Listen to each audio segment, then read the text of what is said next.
আপনি যে শিরোনামটা দিয়েছেন, আমি আসলে বিশ্বাসই করতে পারতেছিলাম না যে একজন মন্ত্রী, উচ্চশিক্ষিত মানুষ, তাকে আমরা ভদ্র বলে জানি। তিনি ছাত্রদের ফার্মের মুরগি বলবেন, এটা একটা অবিশ্বাস্য ঘটনা। কোন দেশের মন্ত্রী নিজের ছাত্রদের ফার্মের মুরগি বলতে পারে নিজের দেশের নাগরিকদের? এটা ভাবা যায়? সে এরকম কিন্তু যে এদের আমাদের একটা জামালপুরে ডেমকেয়ার বলে, ভাব চলে এসেছে জানেন, এদের একটা এটা হওয়ার কারণ ডেমকেয়ার আছে। ভাব চলে এসেছে, মানুষকে মানুষ মনে করে না তারা। হ্যাঁ, এটা কারণ আছে। কারণ জনগণের কথাই তো ক্ষমতায় আসে নাই। জনগণের প্রেমেও ক্ষমতায় আসে নাই, জনগণের ভোটেও আসে নাই। তাই এই ধরনের ফাত্রামি করা যায়। আপনি যখন জনগণের জন্য নিবেদিত থাকবেন না, দায়প্রাপ্ত থাকবেন। এই যে আপনি একটা দৃশ্য দেখেছেন, এইভাবে গলা ধাক্কা দিয়েছে, আমি দেখলাম ভিডিওটা। এখন সেই আসমান কাপানি ম্যাডামটা কোথায়? এখন সেই ছাত্রদের রক্ষা করা আসিফ স্যার কোথায়? এখন সেই চিৎকার, আমি অপদক্ষে আমার নয় বলা সেই শিক্ষক মহাশয় জাহাঙ্গীরনগর বিশ্ববিদ্যালয়ের, তিনি এখন কোন দেশে? জানতে বড় ইচ্ছে করে। এখন মানবাধিকার লঙ্ঘন হয় নাই? এখন ছাত্রদের অধিকার লঙ্ঘিত হচ্ছে না? এরা তো নির্দোষ, এরা তো রাজনীতিও করতে আসে নাই। এরা তো রাজনীতি করে না, এরা 18 বছরই হয় না, রাজনীতি কেমনে করবে? এই সমস্ত কিশোর, এই তাদের সবে তারা 18 বছর হতে যাচ্ছে, তাদের সাথে যে এই আচরণ, এটা কি ভালো হলো? একটা দেশের মন্ত্রী কিভাবে, কোন আক্কেলে? ওই যে আমাদের এখন একটা গল্প, মিলন সাহেবকে সবাই ভদ্র মনে করে, যেটা আমি বলে থাকি জামালপুরের গল্প। বলে যে জামালপুরে শেখ ফরিদি সবচেয়ে ভালো ছেলে। বলে যে কোন ছেলে? কয়ার নাম শেখ ফরিদ। আমার দেখায় বললো। তখন ভুক্তভোগী বলল, ভাই শেখ ফরিদ সবচেয়ে ভালো ছেলে কয়? কয় না, গাছের উপর পেশাব করে দেয় মানুষের শরীরে। কয়টাই আম করে গায়ের সবচেয়ে ভালো ছেলে। সবচেয়ে ভালো ছেলে যে গায়ে পেশাব করে দেয়, তাই ওই গের অন্য মানুষটা কেমন? মিলন সাহেব হলো বিএনপির সবচেয়ে ভালো মন্ত্রী, পোলাইট, উচ্চশিক্ষিত ভদ্রলোক। ভদ্রলোকই ছাত্রদের ফার্মের মুরগি বলে, তাহলে ওদের বাপেরা কি ফার্মের মুরগ? ওদের মায়েরাও কি ফার্মের মুরগ তবে মুরগি? ফরিদ ভাই, আপনি একজন সাংবাদিক হিসেবে আমার একটা অভিজ্ঞতা বলি, এই যে খুব পলাইট একটা মন্ত্রী আমরা দেখি বাইরে।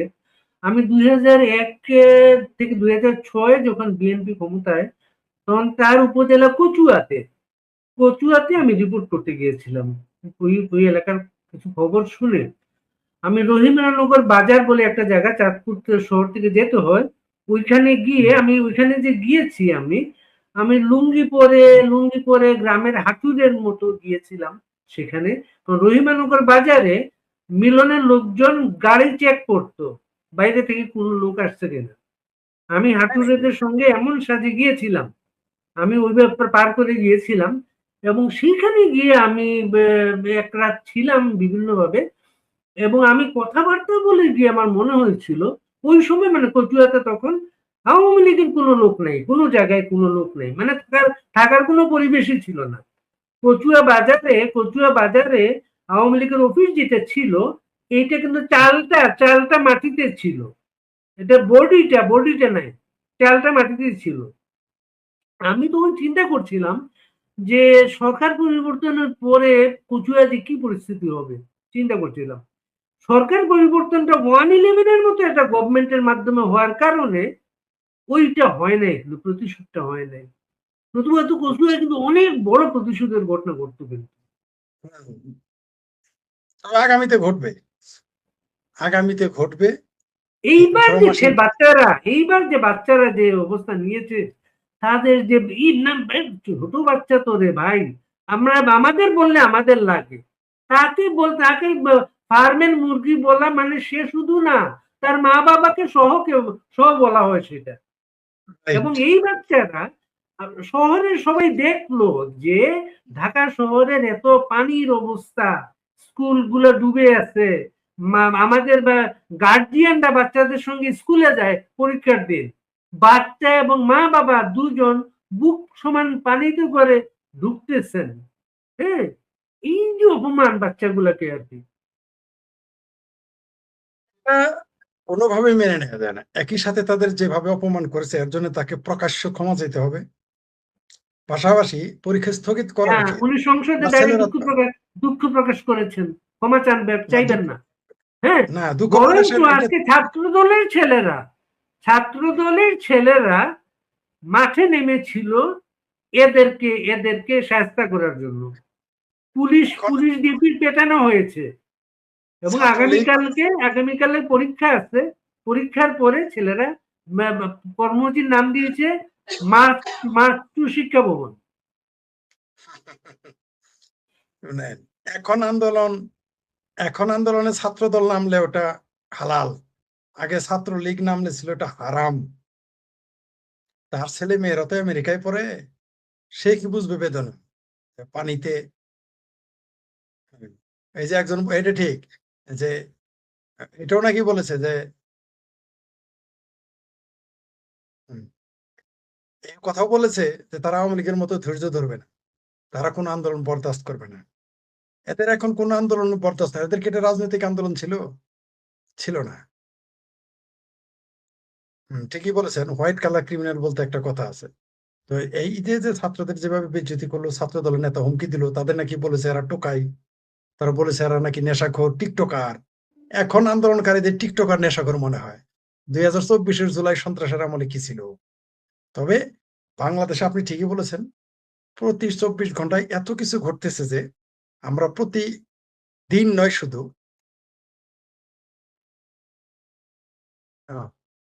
আমরা শুধু প্রতিদিন নয়, প্রতি ঘন্টায় ঘন্টায় এত কিছু ঘটতেছে যে আমরা শ্যাম রাখি না কুল রাখি অবস্থা। আমরা কোন সমস্যাটা নিয়ে আলোচনা করি, কোন সমস্যাটা ছেড়ে দিব, বুঝে উঠতে পারি না। এইভাবে একটা দেশ চলতে পারে না। এই দেশের শনি তো লেগেছে 2024-এর 5ই আগস্টেই। এখন শনি, রবি, সোম, মঙ্গল, বুধ, বৃহস্পতি, শুক্র সবই একসাথে লেগে গেছে, এবং এটার ফলাফল কিন্তু ভালো হবে না। ওই যে আপনি বলেছেন না যে 2011-তে আর্মি এসেছিল বলে আর প্রতিক্রিয়া স্বাভাবিকভাবে মানুষ দেখায় নাই, যেটা হওয়ার কথা ছিল। এইবার কিন্তু সেটা ঘটবে, কারণ এইবার তোর 111 আসবে না, আসবে তো আওয়ামী লীগ। অলরেডি ঘোষণা দিয়ে ফেলেছে, 4 মাস হয় নাই তার গায়ে বানা জানাজা পড়া শুরু করেছে। ছাত্ররা তাদের পদত্যাগ চায় শিক্ষামন্ত্রীর।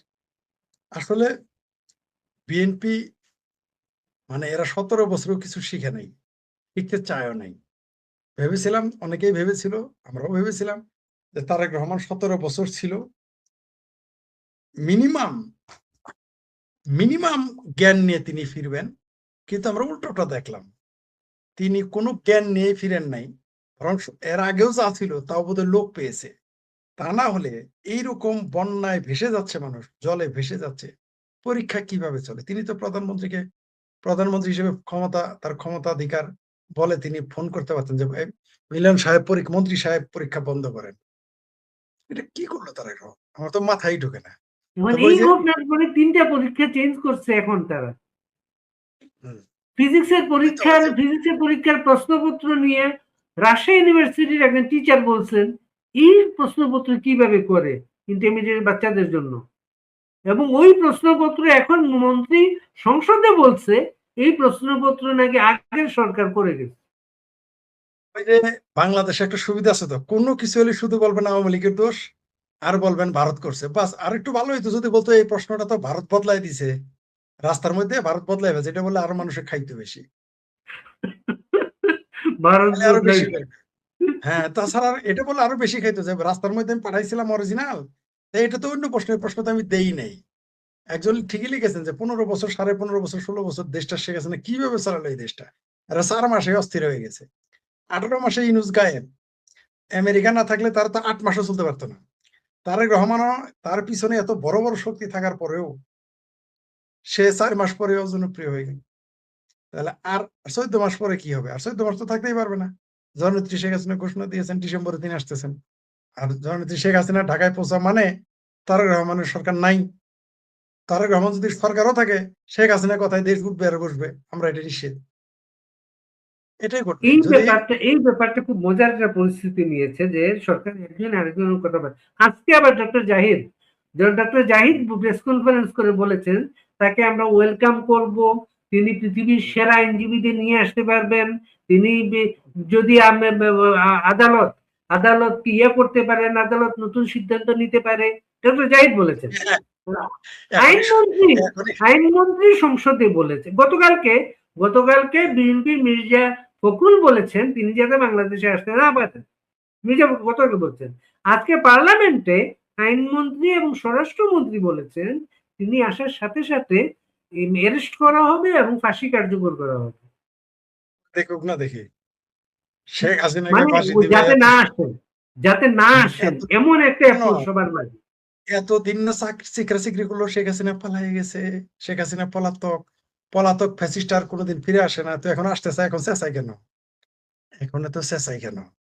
এখন এত পাগল হয়ে গেছে, উন্মাদে কে বলতো 72 ঘন্টা হয়েছে, 72 দিন যাইতে দেন না, এই সরকার পাগল হয়ে যাবে, ভাবির পোলারা পালাবে, বিএনপি নেতা পালাবে, দেখবেন অনেকেই পালানো শুরু করে দিবে, আমরা জানি। খুব চেঁচাবে, আমি আপনাকে বলে দেই, এই জুলাই মাস আর আগস্ট মাস খুব চেঁচাবে এই সরকারি দল, বিরোধী দল, সরকারি বিরোধী দল, ভাবির পোলারা খুব চেঁচাবে। সেপ্টেম্বর থেকে দেখবেন চেঁচানো আস্তে আস্তে কমে যাবে। সেপ্টেম্বরের পরে কি অক্টোবর, অক্টোবর কি নভেম্বর আসলে দেখবেন চেঁচামেচি শেষ। নভেম্বর আসতে আসতে এই সরকার এরকম আছে না এখন, এরকম হয়ে যাবে। ডিসেম্বর এলে এরকম হয়ে যাবে। এগুলো বলে লাভ নাই। শেখ হাসিনা চ্যালেঞ্জ করেছেন সরাসরি। একজন মানুষ কত হিম্মত থাকলে এই কথা বলে আমি আসতেছি। আর এদের এতদিনে বলছে ধৈর্য আনবে, ভারতকে বলে দেও না কেন, পাঠায় না কেন, কত না চাপা মারলো আমার ভাবির পোলারা। তারপরে 2টা টাকলা, একটা ব্যারিস্টার আছে, একটা কেসকি বান্দির, কত না চাপা মারলো। এখন চাপা এখনই ঠান্ডা হয়ে গেছে। আবার বলে শেখ হাসিনার রাজনীতি ভবিষ্যৎ নাই, কষা জায়েদ বলে। এই দেশে শেখ হাসিনার রাজনীতির ভবিষ্যৎ নাই। যে দেশে কষা জায়েদের রাজনৈতিক বর্তমান আছে, সেখানে বুঝি আওয়ামী লীগের ভবিষ্যৎ থাকবে না রাজনীতি। ডিসেম্বর মাস হলেই দেখা যাবে কার কাদের অবস্থা কি হয়। কত ধানে কত চাল বুঝতে পারবে ডিসেম্বর মাসেই। কারণ এটা তো বিএনপির ঘোষণা না যে আমি এই ঈদে আসি না, আগামী ঈদে আন্দোলন করব। শেখ হাসিনা তো ওইরকম ঘোষণা দেওয়ার মানুষ না, ওইরকম তার ক্যারেক্টার না, তার রাজনৈতিক ক্যারেক্টার এরকম। তিনি ঘোষণা দিয়েছেন ডিসেম্বরে আসবেন। আমার ধারণা, যেটা আমাকে কয়েকজন জিজ্ঞেস করেছে, ব্যক্তিগতভাবে জিজ্ঞাসা করেছে, আপনাদের মতো লাইভেও জিজ্ঞেস করেছে, আমি বলেছি উনি ডিসেম্বরের 1 তারিখ থেকে 16 তারিখের মধ্যে আসবেন। এমনকি তার আগেও চলে আসতে পারেন। অস্বাভাবিক কিছু না, একেবারে অস্বাভাবিক কিছু না। তার পক্ষে সবই সম্ভব, এবং তিনি ইতিহাস সৃষ্টি করে আসবেন এবং আসবেনই। কারণ এগুলোর কারণ সিম্পটম দেখেন কিন্তু তার পাচ্ছি। তার উপর ইন্টারন্যাশনাল মিডিয়ার ফোকাসটা, সারা পৃথিবীর মিডিয়া তার ইন্টারভিউ করতে চায়, বাংলাদেশের প্রাইম মিনিস্টার ইন্টারভিউ করতে চায় না তো, সবাই তার ইন্টারভিউ করতে চায়। তারা চাইছিল যে বাংলাদেশের জন্য শেখ হাসিনার নিউজ, আওয়ামী লীগের নিউজ, জননেত্রী শেখ হাসিনার কোনো খবর প্রকাশ না করতে পারে, প্রকাশ না হয়, এগুলো বলতো। সেটা আইন করেও চেষ্টা করেছে, বলে গেও চেষ্টা করেছে, ফলাফল হয়ে গেছে উল্টো। 24 ঘন্টা যায় না এই কথা বলার পরে সারা দুনিয়াতে শেখ হাসিনার খবর প্রচারিত হচ্ছে, আওয়ামী লীগের খবর প্রচারিত হচ্ছে। বাংলাদেশের প্রত্যেক নিউজে শেখ হাসিনা সবার আগে, তারেক রহমানের চেয়ে তার বেশি নিউজ, এবং তারেক রহমানের চেয়ে বেশি আলোচনা হচ্ছে শেখ হাসিনাকে নিয়ে। তার মানে কি, শেখ হাসিনা উপস্থিত না থেকে উপস্থিত আছেন, এটা তো তার প্রমাণ। আপনি দেখেন তো এই মুহূর্তে সবচেয়ে বেশি যাকে নিয়ে আলোচনা হইতেছে, আপনি যার নাম নিয়েছেন, হরিদাস চন্দ্র, তোর